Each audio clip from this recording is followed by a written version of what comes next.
Welcome to Uncoached, a podcast for volunteer coaches and parents figuring out youth sports as we go. Each episode, we keep things simple. 5 questions to talk about practical insights you can actually use with your youth athletes. Today's guest is Katie Castle. Katie is a youth sports psychologist, former competitive gymnastics coach, a sports mom, and someone who's dedicated to her career to helping youth athletes build confidence and develop healthy mindsets. She's worked with athletes for years and has even spoken internationally about the changing landscape of youth sports. Today, we're going to dive into her expertise and what parents and coaches can do to create environments where kids can truly thrive. Katie, I think I probably touched on the surface of your background. Please do me a favor and introduce yourself a little bit, and then we'll jump in. Perfect. Yeah, thanks for having me. So yes, I was a gymnastics coach for many, many years, 18 years, just about 18 years coaching competitive gymnastics here in Canada. I was lucky enough to be able to attend nationals a few times with my athletes, and a few of them went on to NCAA scholarships as well. So some high-level experiences and then mostly working with developmental level athletes there while I finished all of the schooling to become a psychologist. So eventually, when I finished school, I switched over and now I strictly see youth athletes of all variety of sports. Probably the majority of them are gymnasts, but lots of variety of sports too. So I have 2 boys. They're competitive, very, very competitive kids. One is a hockey player who also plays baseball. The other one is a basketball player who also plays football. So if I'm not in my office, I'm probably on a sports field or in an arena somewhere. Yeah, there's no stoppage for you throughout the year. You've got 4 different sports you're competing at, so that's pretty neat. Alternating seasons. Yeah, we managed to find sports that don't conflict too much. That helps. And I think you and I swapped some emails here. You're in a hockey hotbed there in Alberta, correct? Yeah, I'm in Edmonton. So actually, if you've heard of the Brick tournament, I think it literally just wrapped up a couple days ago here at West Edmonton Mall. So this was the year below my son's year. So last year's Brick tournament was my son's birth year. So 1 or 2 of the kids that we kind of knew from hockey here or there or when they were little played. And it's at West Edmonton Mall, so you can go and watch. There's no admission or anything. So yeah, it's a lot of hockey around here. That's fun. I'm a little jealous because I grew up playing hockey and I truly enjoy it, but not to the extent that I'm sure is there in Edmonton. So it's a lot of fun, and I'm sure that your boys have benefited from your experience with the sports psychology and things that you've helped them with. So let's jump into it. We'll talk a little bit about what some of those lessons are. I hear a lot of coaches and parents say, hey, just be confident or be more aggressive. And I hear that all the time. And so I'm interested in your experience. Like, what's the relationship you think between confidence and aggression in youth sports? And how can we as adults help kids develop both in a really healthy way? Mm-hmm. Yeah, I hear that a lot too. And there's nothing wrong with saying those things. Certainly, you're telling a child to be confident. I think it's just so much easier said than done. And kids are often not sure how to get from one step to the next, right? We tell them, be confident. We might as well tell them to climb to the top of Mount Everest, right? There's a million steps that would take them from point A to point B. So confidence is built through experiences, right? It doesn't really matter what we say to them. They have to believe it. And every kid knows their parent believes in them. What matters is if they actually feel confident on the inside, right? So I talk a lot to kids about inside versus outside confidence. Okay. And, we've all met a kid who appears to be confident. They do confident things, they say confident things, right? But they're probably not on the inside. It's not consistent, it's not congruent, right? What they're feeling on the inside. And I'm much more interested in the inner confidence piece. And that's built through experiences, right? Have I overcome challenges? Have I had some successes? Do I know I can pick myself up if I fall? That's where confidence comes from, right? For sure. So when you're talking about this kind of confidence building thing, are there triggers that you try to teach youth athletes to lean on, like, hey, I just did this in practice, so I know I can do it in a game, or hey, I messed up, so what? I need to reset and I need to do something. Mm-hmm. Are there some tips and tricks maybe you could share that you provide with your youth athletes as well? Yeah, one of the things that I think really lands well with kids, starting around that age 10 is kind of when I find this can work. Younger is still a bit tricky, but around age 10, they can think back to a time where they felt really confident. Even if they're not feeling confident in that particular moment, they can I tell them to like transport themselves back to that one game or that one practice where they felt like they were on fire. And I'll almost like they make a little like avatar of themselves, like, okay, I'm going to be like Calgary Katie, like that Calgary tournament that we played in where I felt super confident and I wasn't worried about mistakes. Like I'm going to be that version of myself today because it helps them picture something specific. For sure. That's cool. I haven't heard that before, so I might steal that myself. Yeah. I think the one thing I lean on as a coach when I see somebody's lack of confidence or maybe they're not being aggressive is what I always try to preach is try to find a small win, something that they can do successfully to encourage them, whether it's just making a good pass or, just being there for a teammate, whatever it is that helps get them going.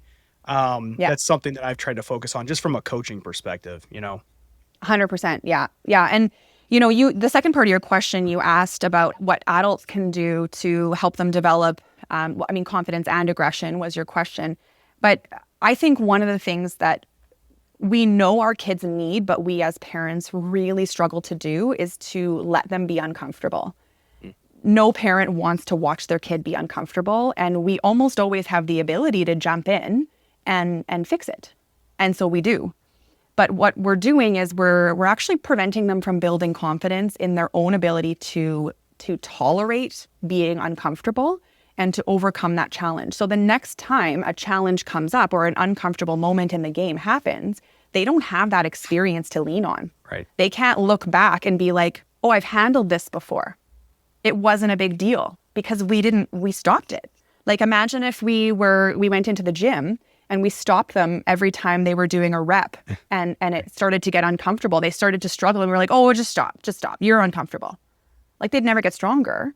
And it's the same as emotional resilience, right? They have to be uncomfortable in order to know they can be uncomfortable. For sure. You kind of hit the nail on the head. You stunt their learning a little bit, right? You stop the educational process of them figuring out what's worked and what hasn't worked. And they don't have that as a repository to call back when they actually need it in a game or, in a situation. So that's a really cool way of looking at it. And I know we talked about confidence there, but, I really like aggressive athletes. And when you say aggressive, I think people get negative right away. Like, you've got this kid running around crazy, just hammering into people and being reckless.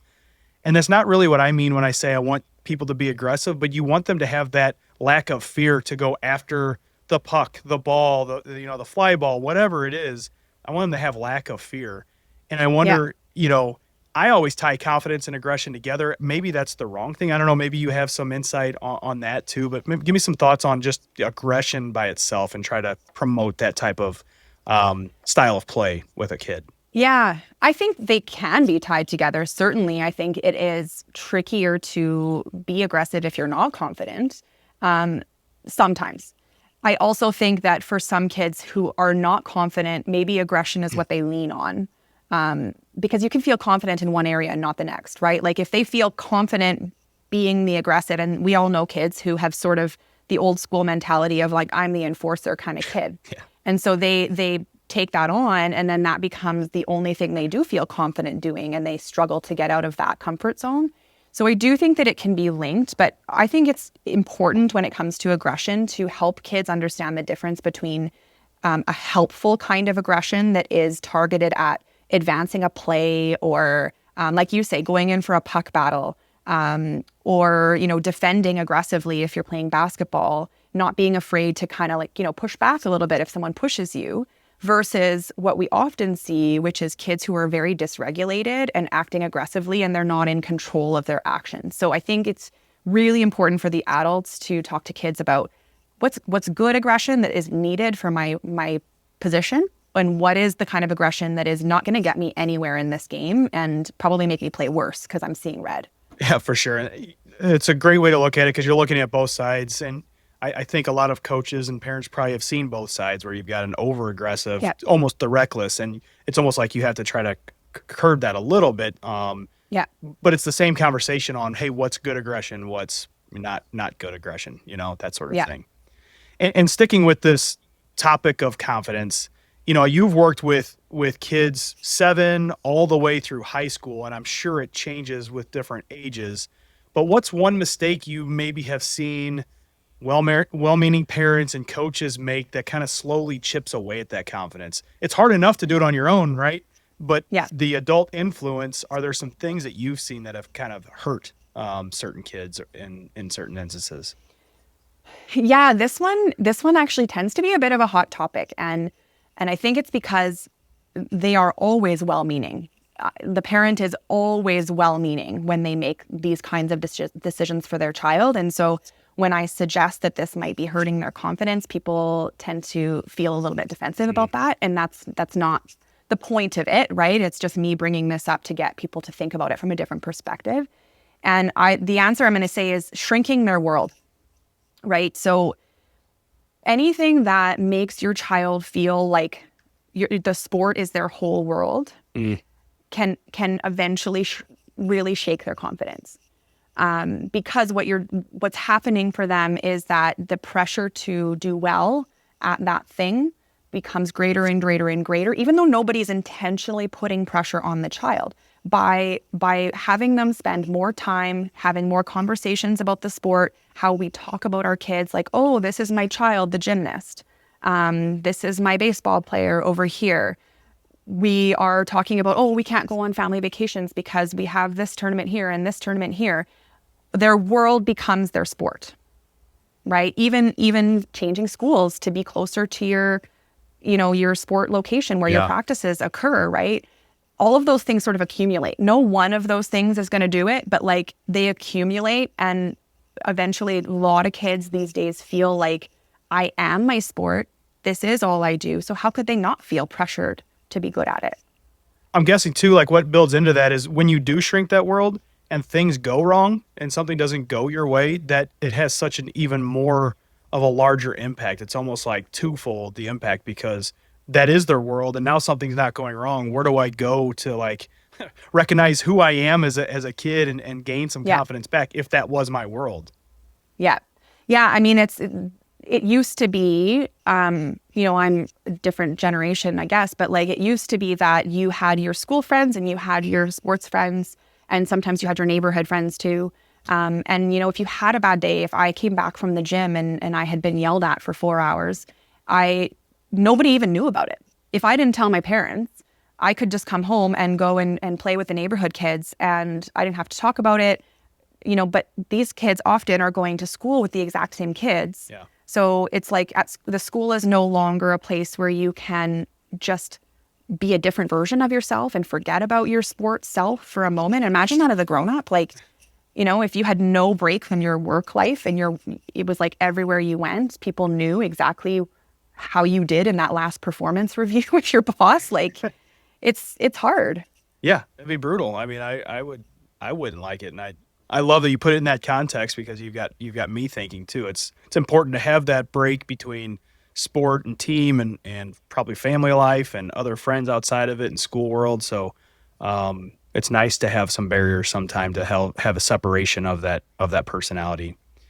Mm-hmm. And this kind of builds on this conversation we're having. The old way of having a little bit of more fun, or I don't know, you've got this school buddies and you've got your sports team buddies, and you recently spoke about this, but like the professionalism that's happening in youth sports today, what's concerning you the most about youth sports in this direction that we're heading, and what can families do to kind of help keep that experience more healthy along the way and allow those kids to chase big goals but not lose themselves at the same time? Yeah. Yeah, and I'm all for chasing big goals. I think we want to let our kids dream big, and we want to support them on their journey. But my biggest concern is that business has different goals that are not congruent with the goals of developing youth athletes. Like, they're just two completely different areas. And one of them, like, you're a business owner, you want a return on your investment, right? You want success. You want predictability. You want to know, here's how I run my business in order to get this result, right? And so then I can keep doing that, and then I can get more result, right? That is not how kids work. Kids are unpredictable. The progress is slow and requires a lot of patience. And every child and every athlete requires a completely different approach in order to get them to, there's no formula, right? Like you can't plug in a formula to create an elite athlete. As much as we know, I mean, as much research as we have, you still have to interact, with the particular child in front of you. So I worry about how many kids we're losing because they don't fit the formula. That's what I'm worried about.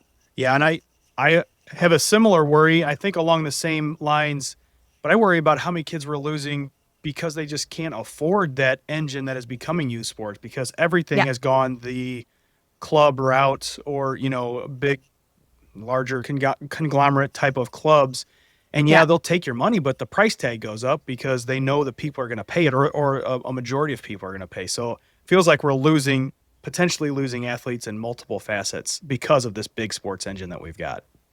We are, absolutely. And I don't know that we're creating any more success than we were before. Anyway, people are spending a lot more money, and in the end, the same percentage of kids are going to end up with, contracts, scholarships, that kind of thing, right? Like the amount of money that is spent, I had it somewhere on a slide here, but the amount of money that is spent is exponentially grown from the 80s, but the number of successful athletes has not really. Right.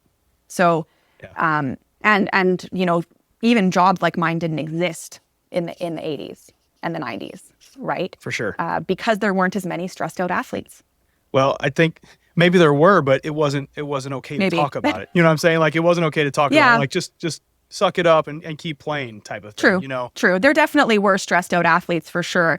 I think the ones that were stressed out, having grown up doing gymnastics in the 90s, I probably could have used a sports psychologist, sure. But the kinds of things that we were dealing with, the kinds of things that stress kids out now, it's happening much earlier and for much less purpose. Like I'm seeing more like recreational athletes being super stressed out, or, kids that are training tons of hours that are not really needing to be training that many hours for the level that they're at, right? So, yeah. Yeah, and this is probably thinking too big or too long term, but fresh off this, soccer loss that the U.S. team just had, because we're losing out on athletes for a variety of reasons in these club environments and things like that, because of the big business that sports has become, it makes me also wonder, are we diluting our athlete base at these higher international levels where, we've got tremendous athletes. I have no doubt we're missing out on a Messi somewhere because that child just isn't able to function in the club environment, either from a time perspective or a money perspective. You really have me thinking, and it's kind of sad to think about almost that we're diluting very sad. things. Yeah, that's 100% happening. There's no way that's not happening because the sport. I mean, hockey and gymnastics are two of the most expensive sports that you can participate in, right? There's no chance that there weren't other little hockey players somewhere that could have been phenomenal and difference-making type players. Yeah. We're in a little bitty hotbed where I live here in St. Louis, Missouri. We love hockey here, not to the extent of probably Edmonton, Canada, but it is very much that way here, where there's a lot of love for this sport, but not a lot of opportunity to play it because, just the expense, but also just the opportunity to find ice to get on, because there's just clearly not as much rinks. I mean, you might have had one in your backyard. I don't know, but I know, I've got other Canadian friends who had the opportunity to grow up. There's a park nearby that had an ice rink that they could go to, things like that. And it's a bummer. It's a bummer. I don't know what we can do to fix it, but maybe talking about it will help a little bit, shed some light on it. Well, and that's why I went to these a couple of international conferences, because I wanted to know what was different. What are they doing differently over there, in Europe, that we're not doing? And gotta say, they were a little shocked at some of the stuff that goes on over. Oh yeah. And I had assumed that some of the really popular sports, like football, soccer, In the UK, I had assumed that because it was so popular there, it would be similar to our popular sports here in North America. No, not. What's some of the big differences that you found, if you don't mind sharing? The money. It's just Oh, they just don't have the private options that we have here. And Canada is a little bit not quite as extreme as what it is in the States, right? Like we have private academies. Sure, there's two private hockey academies in just a few minutes from me. The tuition is probably 30 grand a year. yeah. But I know in the States, there's some that are 100 grand a year. Yeah. Right. So I think they're almost a dime a dozen down there. And you can pick a ton of private. It's not very common here to have private sports academies still. I don't think there are any in Europe. Wow. Okay. It's good. Good. So Really you're good paying, insight. Yeah.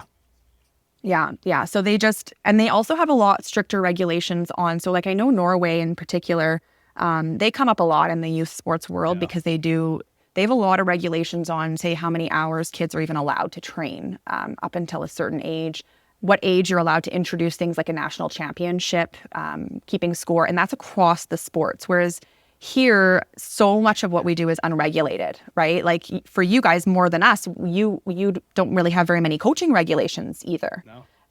And that's in the States, most of them have a master's degree, in Europe, they have a master's degree most of the time. So that's a career. Like a coach is their career that they go to university for. They get paid often by the city, or so it's just different. It's not a $1 million making industry for people who go into youth sports over there like it is here. Yeah. Awesome perspective. And you're right. I mean, that's why I started this whole platform here, just because so much of the coaching here, at least in the US, is volunteer based. Like it's not even paid, much less educated on how to coach, right? And so really good insight, I think, that you're bringing here from your international experiences. And we just touched on this a little bit, so it's a great segue. But, I think parents, I hope, are wondering if they're pushing too hard or maybe not hard enough on this aspect of training and practice and how hard to push a child. What are some signs that you think are some good red flags or green flags as far as like a child experiencing a healthy challenge versus an unhealthy pressure? Mm-hmm. Yeah, I look at everything on a spectrum, right? Like this is the when you're at mental health, you look at the gray, right? Like that's kind of the point of what I do. And I very much think that there is a sweet spot of how we support our kids. And yes, you need to push them a little bit so that they're not avoiding things that are challenging, because we don't want our kids to avoid challenges, right? If your child, say, wants to quit, this comes up from time to time in gymnastics. If they're afraid of some skills, they might say, I want to quit gymnastics. And this would be a time where I would say to a parent, like, do they want to quit gymnastics because they don't like it, or are they wanting to quit because they don't think they can overcome this challenge? Because that's not a good reason to quit your sport. Right? So if you're pushing your child to do something they love, but that is hard, that's a good kind of push, right? As long as we're providing, small steps and support along the way, right? But I really don't think there's a big problem with not pushing our kids hard enough. I think it's almost always the opposite. And one big indicator is if you're noticing a lack of motivation in your child. A question I often get from parents is, how do I motivate my kid? You don't really. Like if they're not, I'm sorry, like if they're not motivated to do it, they're not motivated to do it. Like how do you get, like, it's like telling me, like, how do I motivate you to go and take up wrestling? Like you're not going to. I'm not going to be motivated to do something that I'm not interested in doing myself. And neither are kids. Yeah, I agree. I agree wholeheartedly. Advancement and the ability to get better has to reside with that kid wanting to do it. It's a conversation I have in my house a lot. I have, my son is 10, my daughter's 8. They love playing sports. What they don't love to do is kind of a lot of the practice outside of the structured team environment. And that's okay. I'm not at home like pushing them to do this, but I'm also saying, hey, I know that you like the way that Sam plays. He's a very good soccer player, but I also know Sam's at home, practicing every night in the backyard. Or I know that you like, the way that Kristen is able to hit a softball, right? She's at home hitting softballs off of a tee every day. And not that I Yeah. want you guys to do that, but just I want you to understand there's not like this natural ability. You have to work at this if you want to be better, right? And you Yeah. have to educate kids, I think, too, to get them to want to do that and to try to get better at what their sport is. But then it's still their choice too. And I Yes. think this is where the disconnect happens with a lot of parents. And again, very, very well meaning, because every single parent wants their child to reach their potential. Yeah. So that's a question that's something I hear parents say a lot, which is, I just want my child to reach their potential. But whoever really 100% meets their full potential on anything, right? Yeah. Like if I had been motivated to, I could have done different types of degrees in different universities and, pushed myself to maybe publish more, but I wasn't motivated to do those things. So should I feel like a failure that I didn't reach my full potential academically? No, I was motivated to do what I did. I got it done, and then my motivation stopped, so I stopped. Yeah. And it's the same in sports. Like, just because your kid is talented enough physically to make a certain level doesn't mean that they are motivated to put the work in to do it. And that's okay. For sure. And it just goes to speak to physical is only 50% of the equation, and it's the mental side in no matter, this motivation, the confidence building, your focus. There's just so much that this mental side, that's why you have such a fantastic opportunity in what you do, to kind of talk about the mental side of youth sports. Let's say you had 5 minutes with a volunteer coach like me before their first practice of the season. What's one piece of advice you'd give them that would have the biggest positive impact on their players? Yeah, I love this question, but 5 minutes, that's hard. That's a hard one, because I do love to talk to coaches. I miss coaching, in some ways. I think if I had to pick, and there's probably a few things that I was debating, I would say the importance of teaching kids the difference between a good mistake and a bad mistake, I think, is just absolutely crucial, because we see so many kids who are afraid of making mistakes, but they can't clearly define what a mistake is, or more commonly, their version of what a mistake is not the same as the coach's. So when I say to a child, or they say to me, I'm afraid to make a mistake, I'll say, well, what kind of mistake, or whatever. And they'll say, well, not scoring, which most coaches wouldn't ever describe that as the kind of mistake that they're concerned about. Right. So I think it's really important, similar to how we talked about the aggression, right, where we differentiate between good aggression and bad aggression. A good mistake is when you tried to do that thing we were just working on in practice, even if it didn't go well. But you took a risk. A risk is a good mistake, even if it goes badly, right? A bad mistake might be you taking the exact same penalty that you've taken the last 3 games that we've talked about several times, or, you not passing over and over and over. So maybe a bad mistake is just something that, a basic black and white thing that we've talked about over and over, and that's a mistake that I would like to see not happening. But it's never about, a specific outcome. It's not a bad mistake to miss a pass when you just couldn't get there on time. Right. That's a powerful piece of advice, because, I don't think that just is for a new coach. I think that fits any coach, because if you're able to set that foundation of them describing a mistake, you describing as a coach what you think a mistake is, that sets a fantastic foundation for the rest of the training that's going to happen with that team and with that player. So I think it's a great piece of advice. I wrote down an answer to this question myself, and mine was a lot more simple-minded, I would say, this coaching hat. But I literally would tell people just to slow down, because I feel like people want to advance so quickly with the drill that they're doing, the skills that they're trying to train, the gameplay that they expect, or, whatever it is. Just slow it down a bit, take your time, and just make sure you're getting those foundational things done first before you're trying to push them way too hard. That was the other thing I wrote down, actually, was pretty much exactly that, which was fewer instructions, fewer skills, but done more clearly and explained more thoroughly, right? We're piling on. The amount of information that a child can take in is almost never, if I sit and watch a practice, I'm going like, that's too much info. Yeah. Like, they can't process all that. Yeah. Speaking of too much info, like I'll watch some teams, the post game conversation that the coach is having, and you'll be like, okay, it's been 30 minutes. Like, there's no way that these kids are even remembering everything that you're telling them. And it's happened to my son, and he's coming back. I'm like, so what'd coach say? And he's like, oh, he said we made some mistakes and we gotta change this and that. I'm like, okay, so you basically didn't hear anything he was really saying to you. I think that was the majority of our content. I always like to get in a bonus question. So let me slip in a bonus question here and just get your perspective. I want you to put yourself in your coaching shoes again, and imagine that there's a 10-year-old athlete that's telling you, hey, I'm afraid to make a mistake. What's that conversation you'd have with the child? And maybe what's the conversation you could help with the parents if that child is kind of talking about that fear at home as well?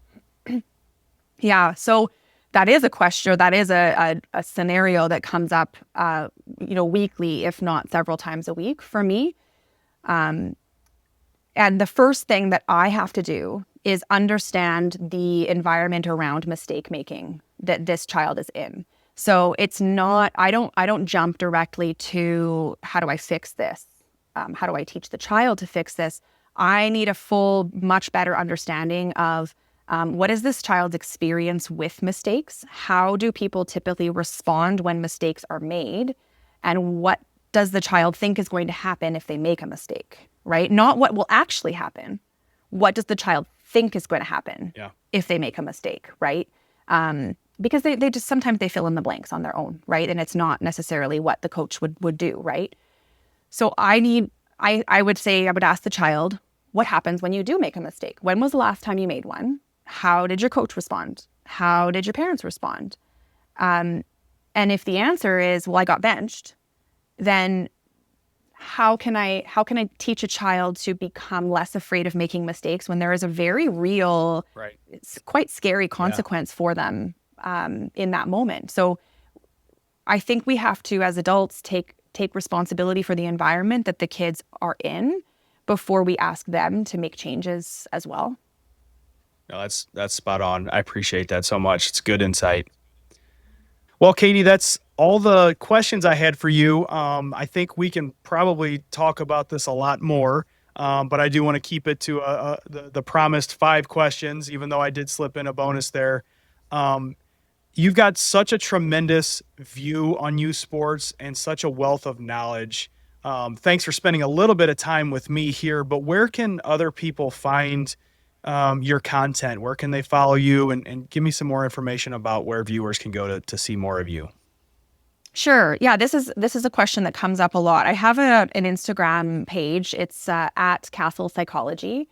However, as a licensed psychologist, we are only able to practice in the province that we have a license in, right? So I can't take clients, personally one-on-one clients from outside of Alberta where I live. However, I have developed an online course that, kids can take in their own time with parents. It's not, treatment-based. It's more skill building. So that's called aimsforsports.ca. That would be the website there. So if you are interested in sort of starting to plant the seeds and having your child learn some basic mental skills as a protective factor, then that's a good option. Thank you for sharing that. I would encourage listeners to please check out Katie and Castle Psychology on Instagram. Some great stuff being shared there. Definitely check out the website and the program that she talked about there as well. And if this episode helped you, share it with another coach or parent who's figuring it out too. You can find Uncoached and this episode wherever you listen to podcasts. You can watch the episode on YouTube, and make sure to follow the Coaching Dad on Instagram, TikTok, or Facebook. We'll see you next time on Uncoached.